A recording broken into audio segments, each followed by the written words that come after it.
Ludhiana gas leak कांड के बाद पोल्यूशन बोर्ड और जिला प्रशासन एक्शन में है। एनडीआरएफ ने खुलासा किया कि 11 लोगों की मौत हाइड्रोजन सल्फाइड गैस के कारण हुई। पीएम मोदी ने घटना पर दुख व्यक्त करते हुए मृतकों के परिजनों को 2-2 लाख रुपए की आर्थिक मदद देने का ऐलान किया।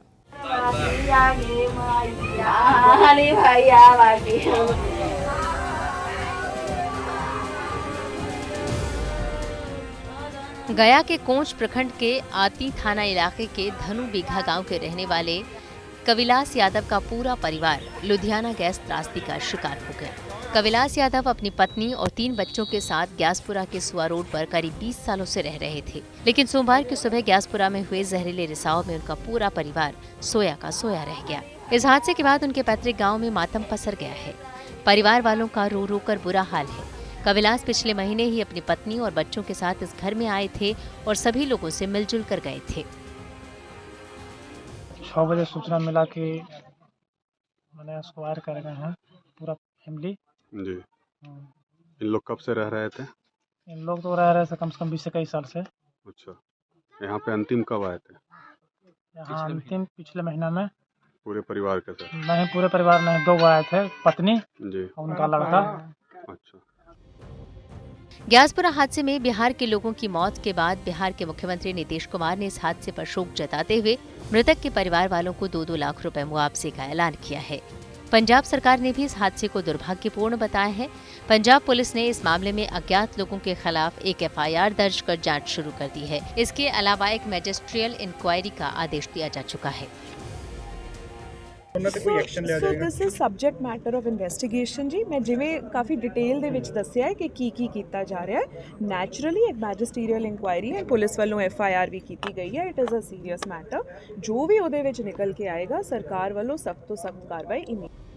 ग्यासपुरा में गैस रिसाव को लेकर विशेषज्ञों की टीम लगातार सीवर से सैंपल कलेक्ट कर रही है।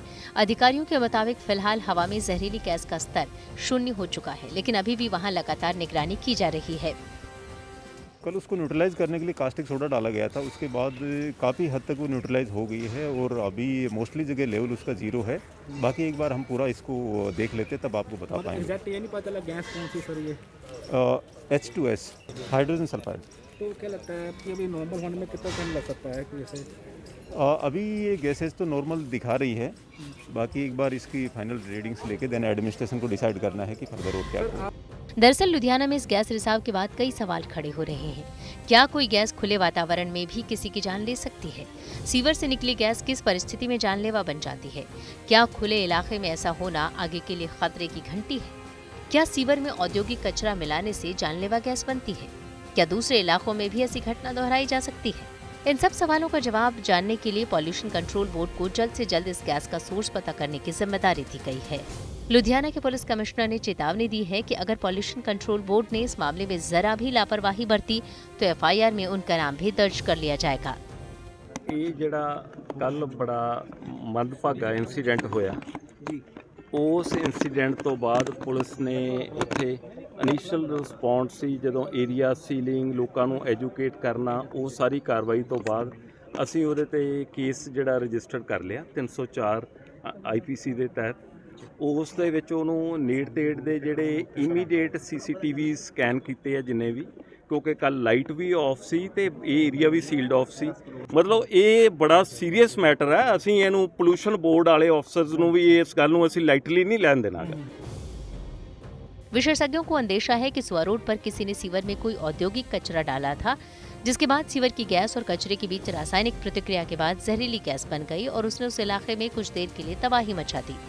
पंजाब पुलिस इस एंगल पर भी काम कर रही है और इसके लिए उस इलाके के सीसीटीवी फुटेज को खंगाला जा रहा है। मंजीत सहगल के साथ ब्यूरो रिपोर्ट। ग्यासपुरा में भी क्या स्थिति है? क्या जहरीली गैस का असर खत्म हो गया? एनडीआरएफ के अनुसार इस इलाके में गैस का लेवल 0 है, लेकिन अभी भी पूरी तरह से इलाके की सील नहीं हटाई गई। ताज़ा स्थिति पर हमारी ये ग्राउंड रिपोर्ट। जहरीली गैस का जो ज़्यादातर प्रभाव था वो 300-350 मीटर के आसपास था।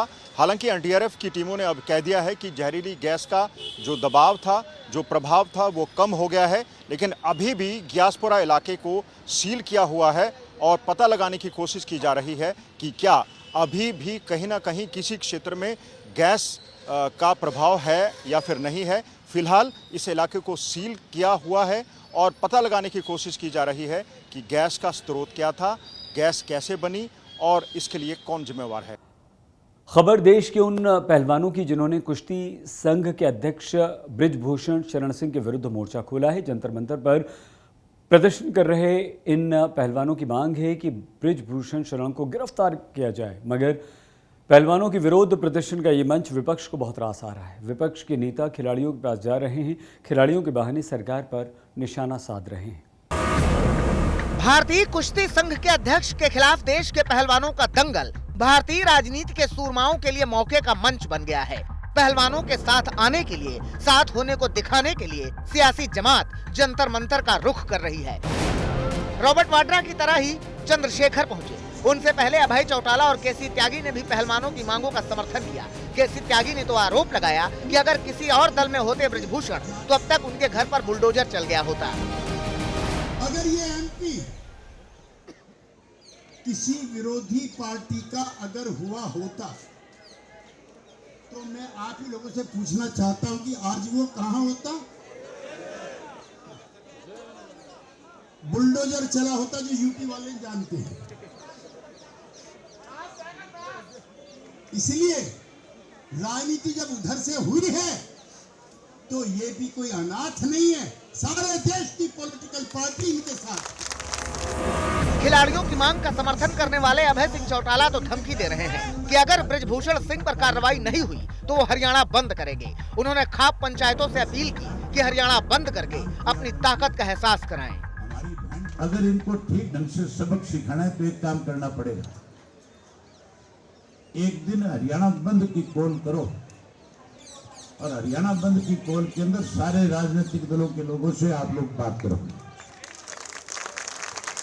हमारी पार्टी जो है अपने सारे कार्यक्रम छोड़ करके आपको न्याय मिले इसके लिए जहां हरियाणा को बंद करेंगे वहां दिल्ली के चारों तरफ की सड़कें भी बंद करके इस बात का एहसास करा देंगे कि अगर आपने इसमें जल्दी कोई कार्रवाई नहीं करी, अगर जल्दी इस्तीफा नहीं हुआ, जल्दी अगर गिरफ्तारी नहीं हुई तो फिर हम इस फैसले को और आगे ले जा सकते हैं। बताते चले कि बृजभूषण सिंह पर रेसलर्स ने यौन उत्पीड़न और धमकी देने का आरोप लगाया है। खिलाड़ी मांग कर रहे हैं कि बृजभूषण सिंह को पद से हटाया जाए, उनके खिलाफ कार्रवाई हो, उन्हें गिरफ्तार किया जाए। बता दें कि रेसलर्स ने सुप्रीम कोर्ट में एक याचिका लगाई थी। इस याचिका में मांग की गई थी कि बृजभूषण सिंह के खिलाफ एफआईआर दर्ज की जाए। सुप्रीम कोर्ट ने दिल्ली पुलिस को कहा है कि वो मामला दर्ज करे। बृजभूषण सिंह अपनी बातों पर कायम है। वो आरोपों को बेबुनियाद बताते हैं। वो कहते हैं कि पुलिस ने मामला दर्ज कर लिया है, अब दूध का दूध और पानी का पानी हो जाएगा। दूध का दूध, पानी का पानी हो जाएगा।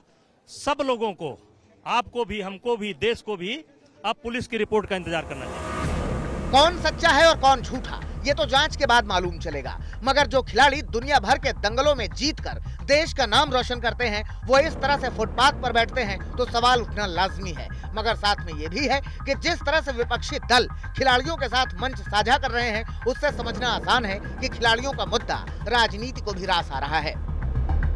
दिल्ली से नितिन श्रीवास्तव और पंकज जैन के साथ आज तक ब्यूरो। गुरदासपुर के किशनपुरा गांव के रहने वाले कुलविंदर सिंह नाम के युवक की अमेरिका में मौत हो गई। परिजनों के अनुसार मृतक कुलविंदर अमेरिका का स्थानीय निवासी था।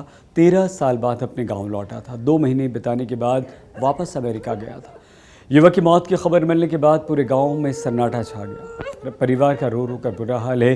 कुलविंदर के घर वाले अमेरिका से शव वापस लाने के लिए मदद की गुहार लगा रहे हैं ताकि विधि विधान से उसका अंतिम संस्कार किया जा सके।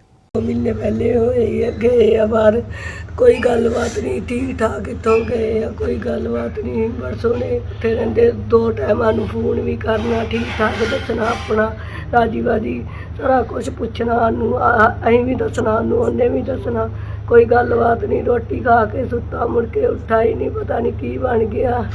जोगिंदर सिंह ਦੇ ਅਸੀਂ ਚਾਹੁੰਦੇ ਹਾਂ ਕਿ ਸਾਡੀ ਪੰਜਾਬ ਸਰਕਾਰ में ਤੇ ਗੌਰਮੈਂਟ ਜੋ ਸੈਂਟਰ ਸਰਕਾਰ ਵਾ ਉਹ ਮਿਲ ਕੇ ਸਾਡੇ ਬੱਚੇ ਜੋ ਡੈਥ ਹੋ ਗਈ ਉੱਥੇ, ਉਹਦੀ ਡੈੱਡ ਬੋਡੀ ਨੂੰ ਇੱਥੇ ਪੰਜਾਬ 'ਚ ਸਾਡੇ ਘਰ ਪਹੁੰਚਾਇਆ ਜਾਏ ਤਾਂ ਕਿ ਅਸੀਂ ਇੱਥੇ ਉਹਦਾ ਸੰਸਕਾਰ ਸਾਰੇ ਰਿਸ਼ਤੇਦਾਰ ਮਿਲ ਕੇ ਉਹਦਾ ਸੰਸਕਾਰ ਕਰ ਸਕੀਏ। पठानकोट के माधोपुर में एक्सयूवी नहर में गिरने से 3 लोगों की मौत हो गई, 2 लोगों को सुरक्षित बचाया गया। हादसे में मरने वाले तीनों लोग बैंक कर्मचारी थे। नहर में कार गिरने के बाद 2 लोग सुरक्षित बाहर खुद निकल आए, 3 लोग पानी के बहाव में बह गए, जिससे उनकी मौत हो गई। मारे गए तीनों लोगों के शवों को पोस्टमार्टम के लिए सिविल अस्पताल